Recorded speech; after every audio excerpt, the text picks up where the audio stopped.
Allez, bonjour à toutes et à tous, ravi de vous retrouver. J'ai mon café à ma gauche, je découvre les graphiques évidemment en même temps que vous, sinon c'est pas du jeu si on s'est préparé. Alors préparer évidemment, ça fait toujours des émissions un peu plus construites, hein, mais moi j'ai envie de dire que c'est plutôt le charme de la maison ici, de vous faire des trucs un peu à l'arrache, parfois un peu longs, mais au moins ça a le mérite d'être franc et au moins direct. Voilà, moi je préfère ça. Après, c'est un choix, hein, bien entendu, c'est discutable, mais c'est comme ça ici. Allez, donc on va faire l'exercice habituel de l'intraday. On commence à regarder les calendriers économiques de la journée. Donc aujourd'hui, pas très intéressant, il n'y a rien qui va nous gêner. Donc pour faire de l'intraday, c'est plutôt pas mal. C'était hier la grosse journée et le marché s'en bat un petit peu les couilles. On va donc étudier tout ça. Donc on fait comme toujours un petit tour quand même rapide sur les marchés chinois d'abord. Histoire de regarder ce qu'ils ont fait. Ok, Shanghai, ça marque une résistance. Le marché est plutôt mature et on est bien sur de la vague 5, hein. On voit bien ici les grosses phases de gros n'importe quoi. Donc on a des vagues 3 complètement excessives et on a quand même fait des vagues 5.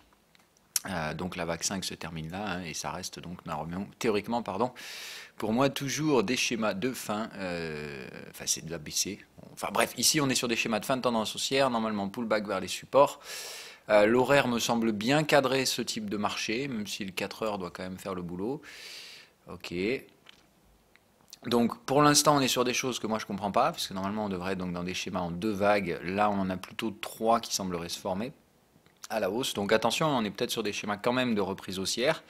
Donc il faut rester prudent quand même sur les ventes, même si je pense toujours que c'est juste une belle enfume de court terme et tout ça, là je n'y crois pas du tout. Mais bon, c'est sur les graphiques, donc il faut en prendre compte. Donc on fera attention, hein, sur les scénarios vendeurs à bien gérer le risque dans cette zone-là pour ne pas se faire enfler par tout simplement un marché qui repartira à la hausse derrière et qui formera donc un nouveau creux majeur supérieur au précédent.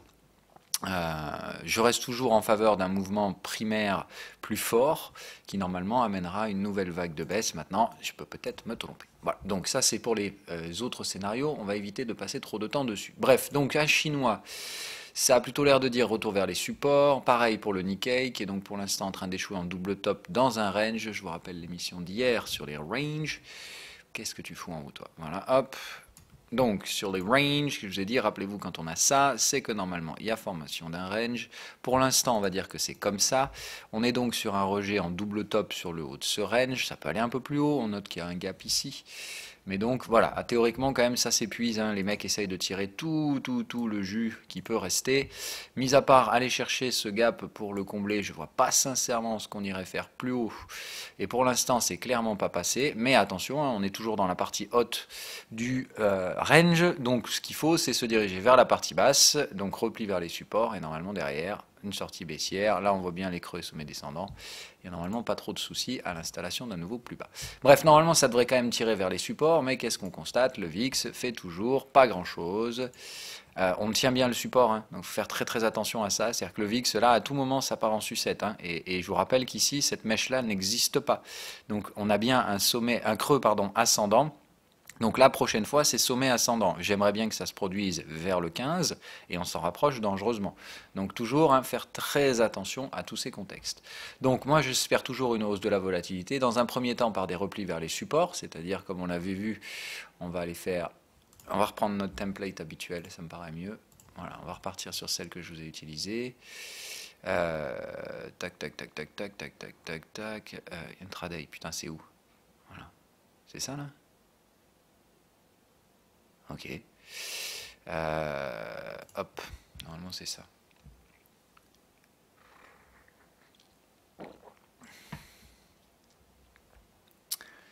Alors, ça charge doucement. Ok, donc la zone européenne ce matin, ça rechute un petit peu après le repli de Draghi hier. On est bien ici typique sur des schémas de type vague 4, hein, c'est-à-dire ici ça accélère. Là on a le breakout. Alors on aurait pu considérer ça comme un breakout, mais bon, vu qu'il y a eu pullback ici, il y a eu du mal quand même. Donc moi je pense que le breakout est vraiment là quand même, hein, sur le DAX en 15 minutes. Là c'est donc le pullback vague 4, normalement une petite extension baissière qui doit aller chercher légèrement plus bas que le plus bas précédent. Donc je vous conseille de marquer ce plus bas pour dire dès qu'on arrive en dessous, il faut quand même se calmer un petit peu sur les schémas vendeurs. Ça ne veut pas dire qu'il faut passer acheteur bien entendu, mais quoique... Oh, ouais, alors, Euh, c'est compliqué. Alors, je ne saurais pas trop, mais il y a possibilité aussi d'un schéma où on est vague 1, vague 2, vague 3, vague 4 en overlap sur la 1 et vague 5 étendue à venir. Bon, ça me paraît compliqué parce que quand même... Non, ça me paraît compliqué. Donc, quand même faire attention à ne pas viser trop loin, un peu plus bas sur le DAX.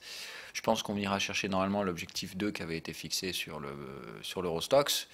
Ici, sans trop de problèmes. Le TP1 a été exécuté, on est venu rechercher le contexte vendeur, ça revend. Normalement, on va chercher les TP2, je vois pas trop de soucis. Donc, en zone européenne, des ventes ce matin pour viser un enfoncement des plus bas d'hier ou d'avant-hier. Non, c'était hier. Normalement, c'est ça qui me semble être le plus probable. Là où ça me pose un peu plus souci, c'est sur le S&P 500. Je ne comprends pas sincèrement ce qu'on est venu foutre ici cette nuit. On va le mettre en grand. Donc toujours le même problème, hein, pour moi, le reste du monde, ça évolue de façon compréhensible, technique. Bon, il y a certaines petites distorsions aussi qui paraissent un peu folles en Chine, mais au vu de la baisse qu'ils se sont tapés dans les dents, je peux comprendre qu'ils aient envie de revenir chercher des résistances. Le fait que Wall Street n'a purgé rien du tout, ou alors seulement quelques jours, et dans des volumes assez faibles, enfin voilà, il y avait quand même eu du volume, on va pas dire n'importe quoi, mais voilà, moi ça me gêne toujours, hein, donc Wall Street, ce potentiel triple top en formation, on va remettre les prix ici parce que vous voyez, voilà, no comprendo, hein, moi je comprends pas, une fois, deux fois, on rejette, on installe des clôtures, comment on peut reprendre cet ancien niveau de support, ça me dépasse complètement, et surtout comment on peut aller chercher le sommet, voilà, à la limite qu'on revienne là, la pattern de stop marque le range, hein, pour moi, ici, c'est clairement, quand on arrive là, dans le contexte vendeur, ça, faut vendre. C'est application de la stratégie hier. D'un point de vue technique, hein, voilà, là, le S&P, c'était formation d'un gros range inférieur au range précédent. Donc, en gros, typique d'une accumulation avant l'installation d'une phase de tendance. D'accord, c'est dire, en gros, c'est ça. On revient ici et on construit un range. Normalement, on rentre un peu dans le précédent, mais pas plus. Et celui-là, normalement, on doit rejeter. Ça, je suis navré, mais c'est un signal, faut vendre. Voilà. Ça, normalement, ça se vend, les yeux fermés. Pardon, je fais un café. Donc tout ce qui se passe au-dessus, là, tout ça, donc après la fermeture, voilà, Wall Street ferme ici, donc au plus haut, et puis, voilà, pourquoi ça monte pendant la nuit, je ne comprends pas. Alors attention, ça veut surtout dire aussi qu'on s'en fout, hein, c'est pas très important ce qui s'est passé pendant la nuit, mais ce qui s'est imprimé sur le cash montre quand même des signaux assez emmerdants. Donc on retourne sur l'autre graphique. Voilà, et on va essayer de se foutre le cash du S&P 500. Alors on va remettre le cash du DAX aussi pour vérifier la structure, parce que je vous rappelle, normalement on est supposé le faire. Regardez les structures de prix. Donc on a toujours ce gap au-dessus de la tronche, hein, qui est libre de fermer. Attention, ça correspond exactement au même gap sur le Japon. Hein. Donc on a ces gaps-là pas loin, donc il faut faire gaffe à ce qu'il n'y ait pas une aspiration pour venir chercher ces gaps.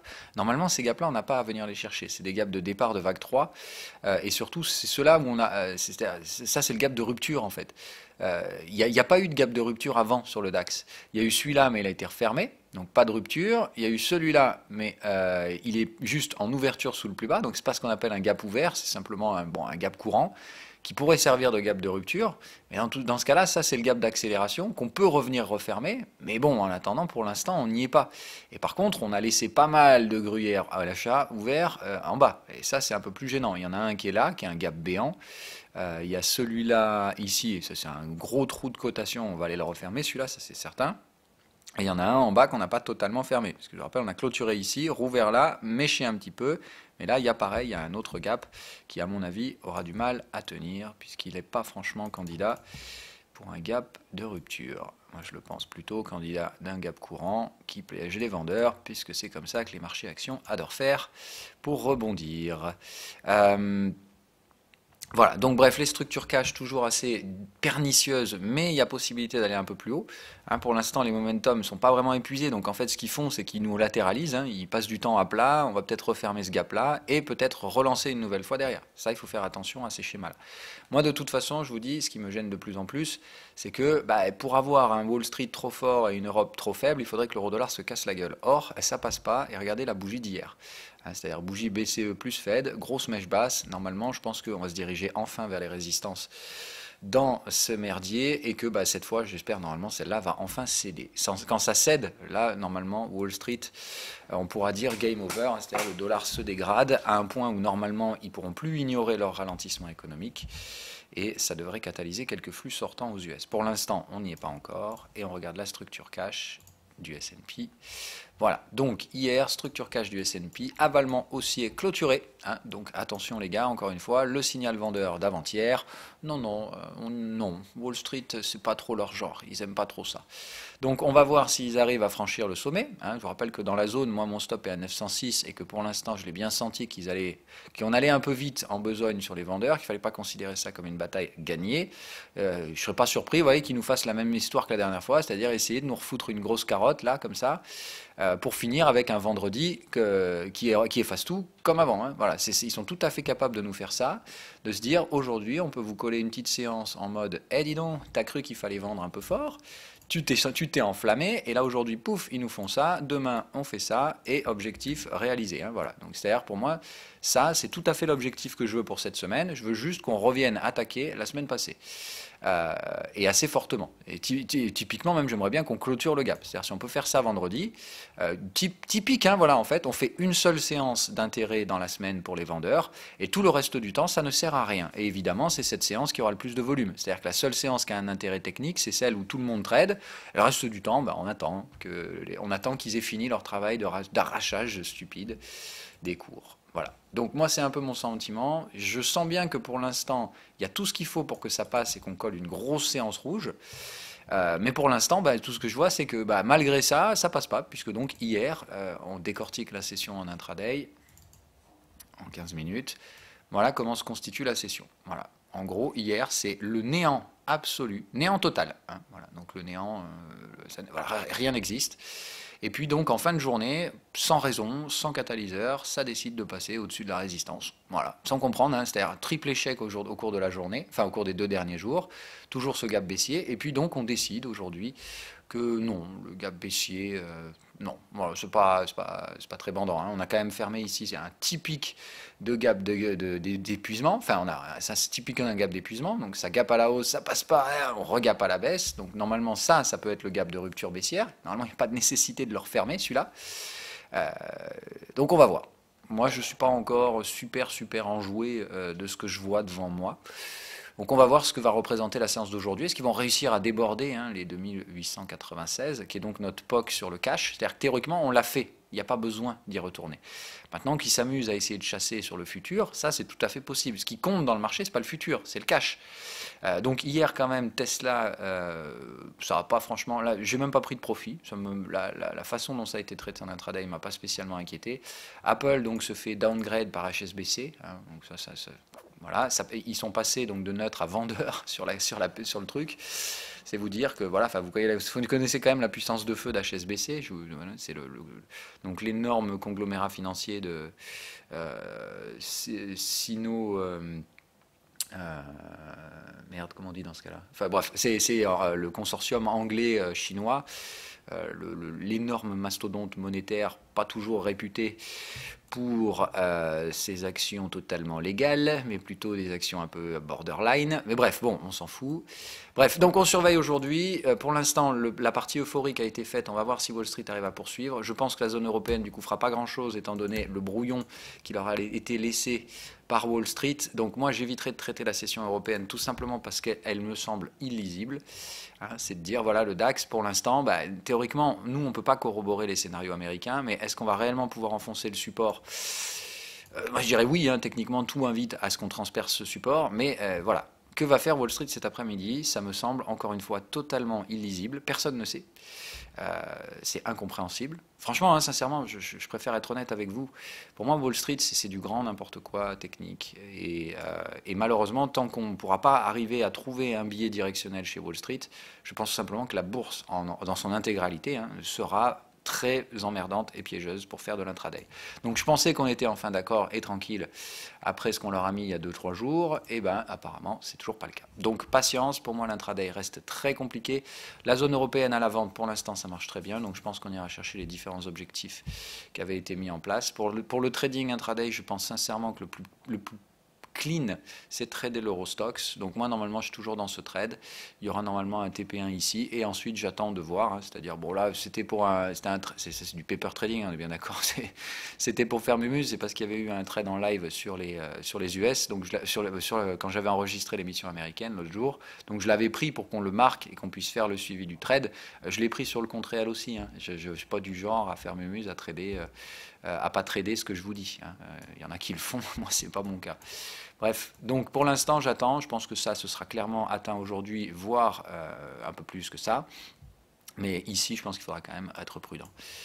What else? What else? Ah oui, les cryptos, mon Dieu, je vais me faire taper sur les doigts si je ne traite pas les cryptos.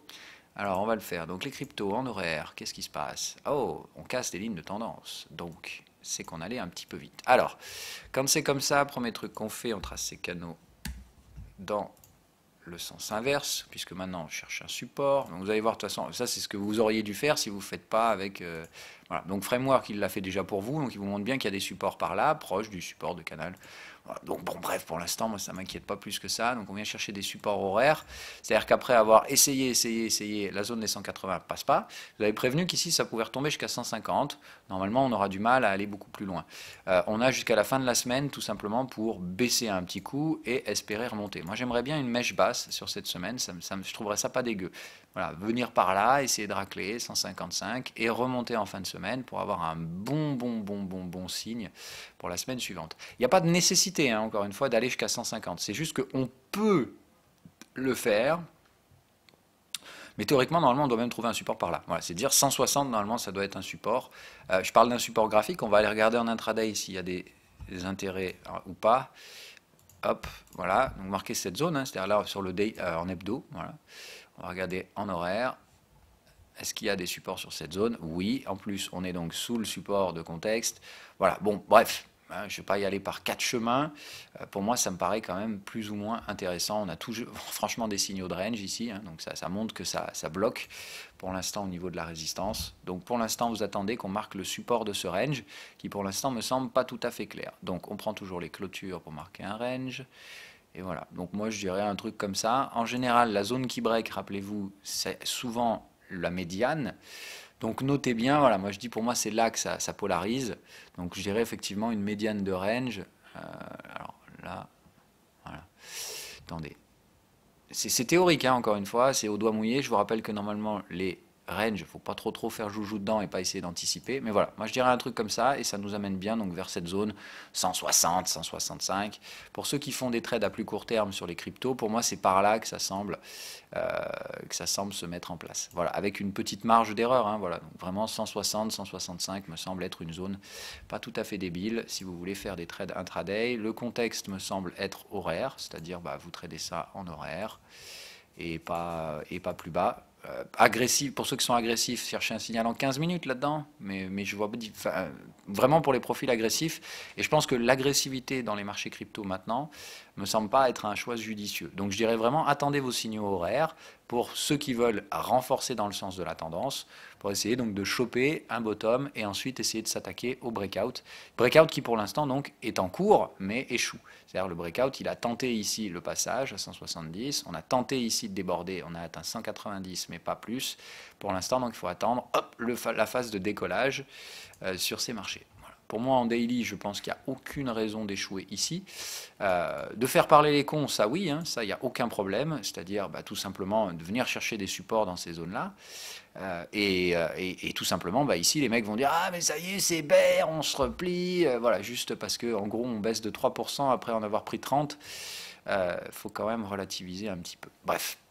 Donc un petit peu de patience, surveiller cette zone en repli donc sur les anciennes résistances hebdomadaires, voir si on peut y constituer un support pour poursuivre les mouvements acheteurs en direction des différents niveaux de résistance, ou si cette fois effectivement c'est pas bon. C'est-à-dire que moi si on retombe par là, hein, vers les 134, 135, ici normalement c'est mauvais signe. On ne doit pas revenir chercher ce support dont on s'est extrait avec un nouveau plus haut. Et les clôtures, hein, encore une fois, voilà. Là ça voudrait dire que c'était un faux breakout. Là les bears pourront évidemment ressortir du bois et dire qu'ils avaient raison, que c'était un faux breakout.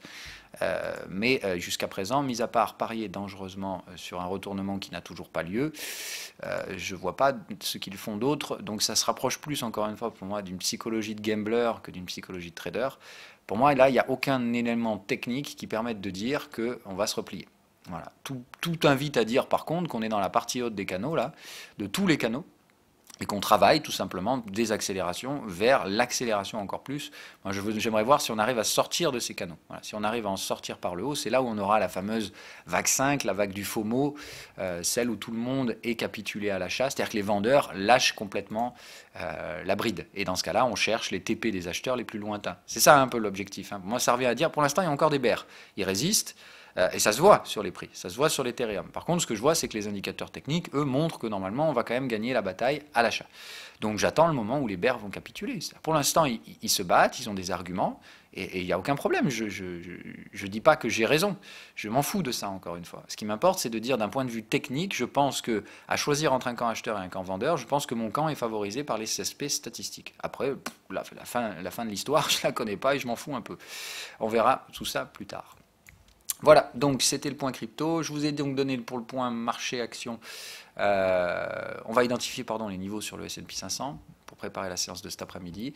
Donc si la zone européenne va casser son plus bas, malheureusement, je pense que Wall Street risque de devoir faire la même chose. C'est-à-dire que, en gros, ça aurait été le piège à con sur le futur. Si la zone européenne, là, ce matin, finit sa session en bas, normalement, Wall Street va ouvrir là. Et tout ça, là, c'est un range. Ça peut être fait en ligne droite. C'est pas, voilà, regardez, on est à moins 0,5. Ils sont à moins 0,15. Vous rajoutez 0,35%. Et voilà, on est en bas. Donc, c'est de dire, si on fait la recopie de la zone européenne, on aura cassé le plus haut sur le futur pendant la nuit pour au final gaper à la baisse sous le support d'hier.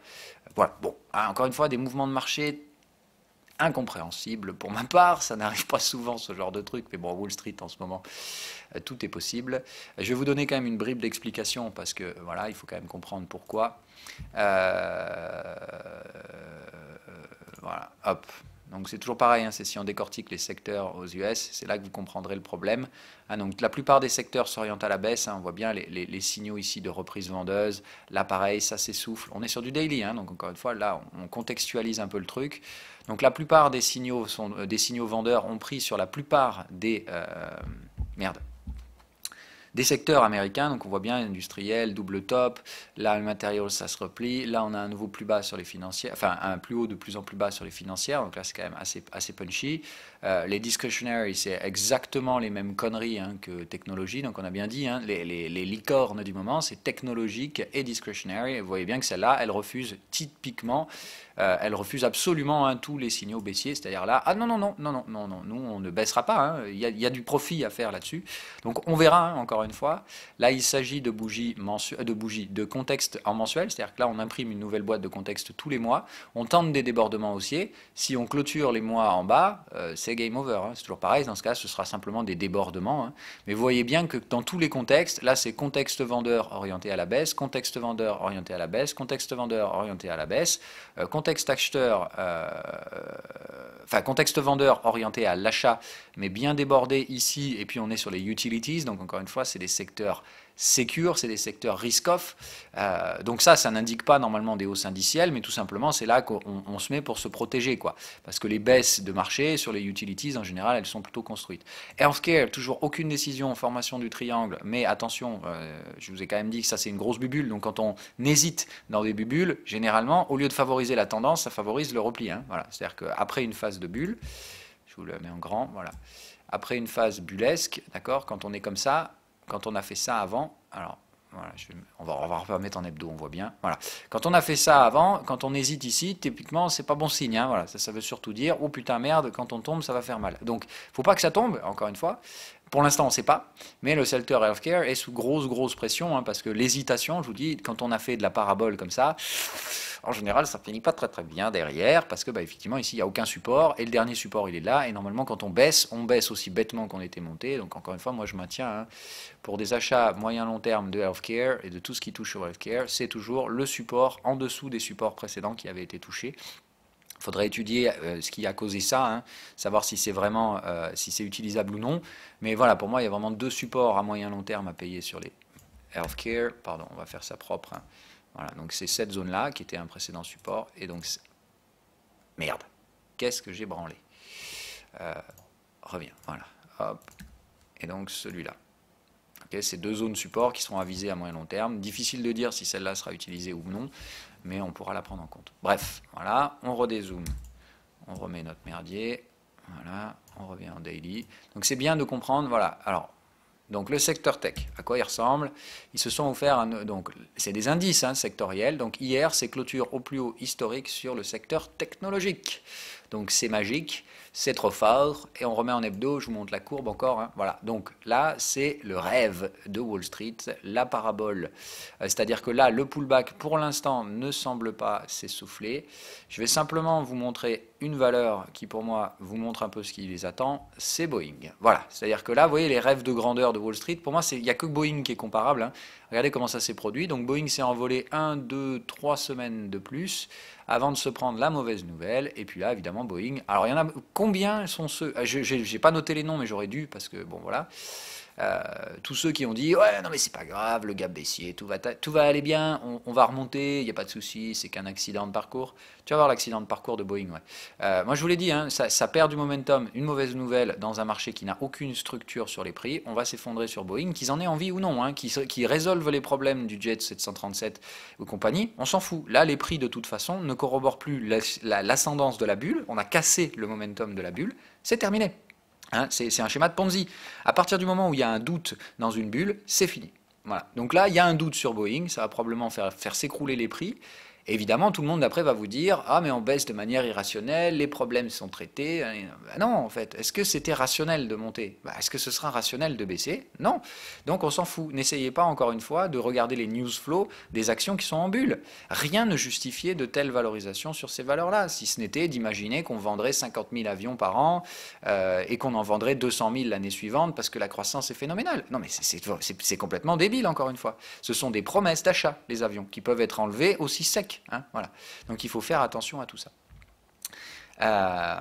Donc c'est un peu le sentiment que j'ai par rapport à nos chers amis des techs. C'est de dire, là, on ne sait pas quand, mais là il suffit qu'il y ait un accro sur le secteur des techs. Alors, je vous le susurre à l'oreille, mais Apple, voilà, sa pondération dans les secteurs tech elle est quand même énorme. Et autant vous dire que ça donne quand même des signaux de vente assez inquiétants, Apple, et que si ça tombe, ça ne va pas s'arrêter avant un bon moment. Si on prend Apple... Si ça vend ici, c'est du dead cat bounce et c'est retour ici vers les supports de long terme pour Apple, donc vers les 90. Ça s'achète à 90 Apple, mais on est à 200, ça veut dire divisé par 2. Donc faites attention à tout ça. Voilà. Donc la tech, c'est le nouveau machin, tech et semi-conducteurs, c'est la nouvelle bubule. On trouve évidemment toutes les justifications rationnelles ou totalement irrationnelles pour justifier tout ça. On a des signaux clairs de range, d'accord. Moi, ça ne m'invite pas à penser qu'on va déborder ça longtemps. Maintenant, est-ce qu'on peut essayer de faire mumuse un peu pour faire acheter les cons? Il n'y a aucun problème. Mais toujours pareil, posez-vous la question de savoir qui achète. Là, les seules personnes qui achètent, ce sont toujours nos amis des ETF. On va aller le vérifier. Mais voilà. Donc en intraday, il faut comprendre que ce qui pose problème maintenant, c'est ça. Voilà. C'est les secteurs offensifs, dits de croissance, qui sont évidemment surpondérés dans tous les graphiques, dans tous les ETF qui sont vendus actuellement aux particuliers à grands coups de mensonges, parce qu'évidemment quand vous allez voir votre banquier et qui vous dit mais oui mais si vous voulez investir il y a ça qui paraît pas mal, est-ce que vous avez entendu parler des ETF? Voilà. C'est le produit du moment, c'est le produit boursier du moment, parce qu'évidemment il faut pas avoir peur il faut pas avoir peur d'investir, vous comprenez bien. Voilà, donc toujours pareil, cet énorme gap, et ça continue de s'inscrire. Regardez, c'est-à-dire que ce qui est magique, c'est qu'il n'y a toujours pas de nouveau sommet sur le S&P 500, on essaye, c'est dur, les mecs ils font tout ce qu'ils peuvent pour y arriver. Hier encore, des achats historiques d'ETF. Donc je dis, qui supporte les prix à l'achat? Regardez bien les courbes, c'est fou. Plus on ralentit ici, plus les mecs se gavent d'achat d'ETF. Donc c'est bien, on va pas chercher bien compliqué. Quand ça va baisser, ces mecs vont vendre. Et je vous rappelais ce que voulait dire cet oscillateur. On va mettre la valeur 0, c'est ce que c'est absolument important de le mettre. Alors je vais le mettre avec un autre ligne comme ça. Voilà, 0. Hop. Voilà, donc ça c'est la valeur 0, donc quand on est au-dessus, ça veut dire que le momentum d'achat des ETF, là c'est les deux momentum, momentum du S&P en daily, comparé au momentum des volumes d'ETF entrant-sortant ici. Donc quand vous êtes supérieur à 0, ça veut dire qu'effectivement, les achats d'ETF, le momentum acheteur, Le momentum, rappelez-vous, c'est la pente, c'est-à-dire ça correspond un peu à l'agressivité du marché acheteur ou vendeur. Quand c'est au-dessus de zéro, ça veut dire que les acheteurs d'ETF sont plus agressifs que l'indice. C'est-à-dire qu'ils s'euphorisent un peu, quoi. Quand on monte ici, le niveau d'euphorie monte. Quand ça repart, effectivement, on se dirige plutôt vers soit la déception, hein, c'est-à-dire que les investisseurs agressifs commencent à être déçus. Donc là, voilà, là on a atteint des sommets d'euphorie, mais complètement dingues, et on est toujours dedans. Donc là, il faut vous dire que dès que là, ils vont commencer à se rapprocher là, qu'ils vont commencer à être déçus, à se rendre compte au final que les prix des actions sont peut-être pas si haussiers que ça, et qu'ils ont commencé à prendre part à un truc un peu dangereux, ils vont commencer à dégrader leurs sentiments. On va partir de l'euphorie à tout simplement le doute. D'accord. D'abord le doute, on dégrade les informations. Donc le doute, après forcément on ne va pas non plus chuter en ligne droite, hein. Il va y avoir une première alerte, mais l'alerte doit s'arrêter avant. C'est de la psychologie, franchement. On va remettre le S&P, mais c'est de vous dire, l'objectif pour l'instant, c'est que ces mecs-là restent le plus longtemps possible dans le marché et qu'ils évitent les doutes. Donc ce qu'on va faire, enfin ce qu'ils évitent les doutes, c'est d'instiguer le doute, mais suffisamment pour qu'ils ne paniquent pas. Il faut dégrader les émotions petit à petit. C'est-à-dire d'abord, on baisse un bon coup, mais ils vont dire, c'est pas grave, on revient vers les supports. Voilà. Il y en a qui vont douter un peu, hein, mais voilà, dès qu'ils vont vraiment douter, hop, on s'arrête. Normalement, je pense que vers 38% de retracement, on risque de trouver un support. Là, ça va remonter. Hein. L'objectif, ce sera l'espoir, c'est-à-dire de dire, on sera toujours plus bas, hein, on aura déjà installé un sommet plus bas. Normalement, tous les professionnels vont savoir que ça pue la merde, mais ces gars-là qui n'y comprennent rien, ils vont avoir l'espoir. Ici, c'est la phase espoir. Normalement, ici, on va rebaisser un coup, ils vont avoir peur. C'est-à-dire que là, on va aller un petit peu plus bas, mais il ne faut pas aller plus loin que la peur. Il ne faut pas instiguer la panique. C'est petit à petit. Normalement, on va remonter. Ici, c'est toujours pareil. Un petit peu d'espoir, mais un peu moins qu'avant. Hein. C'est-à-dire euphorie, espoir, espoir, mais quand même, on a vraiment des doutes. Et puis, panique.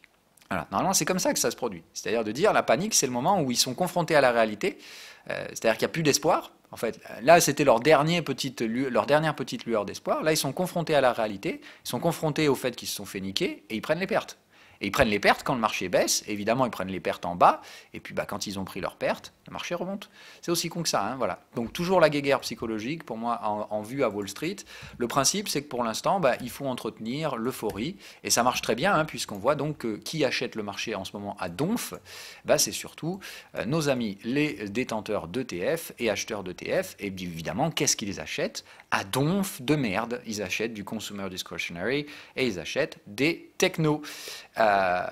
Les actifs que bien évidemment les professionnels, eux, ont revendu depuis un bon moment, voire vont même passer vendeurs nets dessus. C'est-à-dire qu'au bout d'un moment, là, les professionnels vont se mettre à spéculer à la vente sur ces valeurs. Et c'est là où ça va être carnage, parce que vous aurez des particuliers à l'achat sur des valeurs dont ils ne connaissent strictement rien, des valeurs de cœur, hein, type Apple et compagnie, dont la macro est quand même négative et ont déjà donné des guidances négatives pour le premier trimestre. Vous allez avoir des grandes banques d'affaires et d'investissement qui vont commencer à investir à la vente, à shorter doucement. Hein. Attention, une banque d'investissement, elle ne shorte jamais fort, mais à commencer à mettre quelques positions spéculatives à la vente sur des grosses valeurs tech. Ça pue le sang, hein, sérieusement. Quand vous avez des investisseurs non avisés qui se retrouvent contre des banques d'investissement et d'affaires qui vont commencer à shorter quelques valeurs, ça va devenir plutôt saignant. Voilà. Donc pour l'instant, on fait attention. Moi, je vous avais parlé de ça, rappelez-vous, depuis un bon moment. Donc c'est pour ça que la zone à traiter en intraday, elle est compliquée. Je vous ai dit qu'il fallait éviter de mélanger les scénarios swing et intraday. Je le refais aujourd'hui pour vous montrer que voilà, si on avait baissé hier, très bien, ça montrait que la zone réagissait, on pouvait continuer. Pourquoi ça remonte aujourd'hui? Parce qu'il y a ces putains de techno et de consumer discretionary qui continuent de monter parce que les mecs sont blindés d'espoir. Ils en peuvent plus. Ils pensent que là, c'est bon, putain, on est à 1,5 des sommets, bon sang, quand est-ce qu'on y va, quoi? Voilà. En gros, c'est ça la thématique du moment, hein, c'est de dire que là, il faut aller au sommet maintenant, parce que comme ça baisse pas, c'est parce qu'on va au sommet. J'ai dit, faites attention. Voilà. Donc patience, les signaux sont très, comment dire, j'ai le mot en anglais mais pas en français, c'est mixed, voilà, c'est-à-dire c'est très hésitant, voilà, c'est très hésitant comme signaux, donc malheureusement, trader ça, c'est très compliqué, puisque ça, pour moi, ça n'a que très peu d'aspects techniques. J'ai cru qu'on avait enfin des retours d'aspects techniques il y a quelques jours. L'action de prix d'hier, tout simplement, hein, je vous dis, moi hier, sans déconner, hein, si j'avais du cash, j'aurais revendu vers cette zone-là hier. Je ne l'ai pas fait. Ah tiens d'ailleurs, bon, voilà. L'horaire au final résume bien le truc, hein, je pense. Donc c'est toujours ces tendances horaires complètement folles. Hein. Quand on était là ici, tout invité à penser qu'on allait casser enfin ces putains de tendances horaires. Non, on les a donc relancées. elles sont complètement en fin de vie, hein, surtout quand on voit la façon dont ils avaient déjà terminé les premiers cycles. Donc toujours beaucoup de prudence, hein, je vous invite à beaucoup de prudence. C'est irrationnel, je sais, c'est complètement fou, c'est incompréhensible, c'est tout ce que vous voulez. Mais si vous vous amusez à spéculer trop agressivement, bah, c'est vous qui serez le dindon de la farce. Donc moi, pour ma part, hein, vous le savez, Wall Street, je ne touche plus pour l'instant. Je ne peux pas renforcer. Parce que justement, si je m'étais amusé à le faire, j'aurais dû abaisser mes stops. Et je ne veux surtout pas le faire. Donc je garde 2906 pour l'instant, parce que ça me semble la seule chose rationnelle à faire. Tiens, d'ailleurs, je veux voir si le futur a réussi à aller plus haut. Oui, voilà. Donc le futur, hein, c'est aller chasser du stop pendant la nuit. C'est-à-dire que tous les petits gugus qui avaient mis un stop au-dessus du sommet, ils se sont fait dégager, ils se sont fait dégommer pendant la nuit. Voilà. Donc toujours pareil, hein, faites très attention, très très attention. Donc on redécale tout ce merdier encore une fois et on attend gentiment. Pour moi, ce sera gagné que quand on arrivera à, bam, casser la tendance horaire propre, nette, comme on l'avait fait à l'époque. Et ce ne sera pas encore spécialement gagné, hein, parce qu'il risque de nous faire le même coup, hein, c'est-à-dire un pullback brutal pour ramener l'espoir. Hein, voilà. Et cette fois, j'espère qu'on pourra enfin installer des creux descendants. Ce que je vous montre, hein, c'est ça. Voilà. J'aimerais voir enfin le moment où l'intraday vient de nouveau casser clairement cette tendance horaire proprement et simplement. Je pense sincèrement qu'on risque même d'ailleurs de tenir un creux supérieur au précédent. Hein, c'est-à-dire, on vient ici et ils vont tout faire pour arrêter et tenir un support ici pour maintenir le doute acheteur et l'espoir de dire, bah non, mais les creux sont toujours ascendants, donc il n'y a pas de raison de s'inquiéter. Voilà. Ici, normalement, j'aimerais bien avoir un truc comme ça, et puis on commence à dégrader, vous voyez, petit à petit, et on regagne à la baisse. Donc vraiment, c'est ces sentiments-là, ne soyez pas trop agressifs à la vente, sauf si évidemment un catalyseur baissier arrive. Hein. Je vous dis, type, ils nous sortent le tax plan, c'est de la daube, et ça ne plaît pas au marché. Donc faites attention. Mais d'un point de vue technique, moi je vois très peu de technicité sur tout ce qui est inférieur à l'horaire. Voilà, c'est-à-dire que l'horaire, pour moi, ça me semble être le truc à traiter, raison pour laquelle je pense que tout simplement les trades intraday sur les US, pas possible. Les trades intraday qui ont été mis en place sur la zone européenne, pour l'instant, fonctionnent pas trop mal. Qui sont pour l'instant donc des objectifs de retracement. On a fait les 38, on a fait les 23,6, je pense que le 38,2 sera atteint sans trop de peine, mais donc encore beaucoup de prudence sur ces différents schémas. Tout dépend de Wall Street. Voilà. La bourse c'est Wall Street et Wall Street est illisible, donc on peut avoir une petite île technique à court terme sur la zone européenne. Sincèrement, moi me projeter au-delà de ces objectifs graphiques sur la zone euro, je trouve ça compliqué. Voilà. Il faut attendre que Wall Street nous libère la volate. Voilà. Le problème c'est ça, il n'y a pas de volatilité. Donc trader en intraday c'est compliqué. On se doute que la volatilité va revenir, mais elle ne revient pas. À chaque fois qu'on l'imagine repartir, bah, ça repart dans l'autre sens. Voilà. C'est de dire, hier, hein, je remets en daily le VIX, moi ça traduit bien le sentiment. Hein. C'est donc avalement haussier il y a 2 jours, et puis avalement baissier hier. Voilà. Donc qu'est-ce qu'on fait là-dedans? Bah, je ne sais pas. Moi honnêtement, je peux pas. Je ne suis pas devin. Voilà. Tout ce que je constate, c'est que c'est irrationnel, que rien du tout dans le reste du monde ne traduit cette détente apparente sur les marchés, qui me semble complexe, puisque pour ma part, je vois bien qu'il s'agit de rotation sectorielle, en faveur évidemment donc de toujours les mêmes secteurs débiles chargés d'ETF, dans lesquels ceux qui s'y amusent risquent de se retrouver la tête coupée si on va vers des schémas récessifs. Voilà, donc bah, malheureusement pas de trade intraday pour nous aujourd'hui, sauf la poursuite des trades intraday initiés il y a quelques jours sur la zone européenne qui devrait normalement atteindre les objectifs, je l'espère aujourd'hui. Et ensuite, bah, grande question, que fera Wall Street de tout ça? Je vous dis à demain, on fera les clôtures swing, donc on redira évidemment une grande partie de ce qui a été dit aujourd'hui en fonction de la séance de vendredi. Donc demain évidemment je vous ferai l'émission en fin de journée et pas en début de journée. Puisque tout simplement, bah, il se peut très bien qu'on ait une journée un peu haussière aujourd'hui, complètement débile encore, un truc qui va monter, casser des résistances sans aucun volume. La réplique de jeudi dernier, hein, tout simplement, pour se taper un vendredi avec du volume, qui efface toute la semaine, et qui clôture tout en bas. Donc on peut très bien avoir ça, encore une fois. Et dans ce cas-là, je préfère attendre la fin de séance, donc j'attendrai d'avoir des informations suffisantes pour orienter les clôtures hebdomadaires demain. Donc je ne sais pas à quelle heure je vous fais les émissions demain, mais probablement pas en matinée. Voilà, à moins qu'on baisse aujourd'hui de façon claire et indiscutable, et dans ce cas-là, on pourra faire l'émission demain matin sans problème. Bref, donc je ne sais pas, j'ai besoin d'informations, je ne suis pas devin, et malheureusement, bah, parfois, ne pas trader, c'est la meilleure des choses à faire, ne l'oubliez jamais.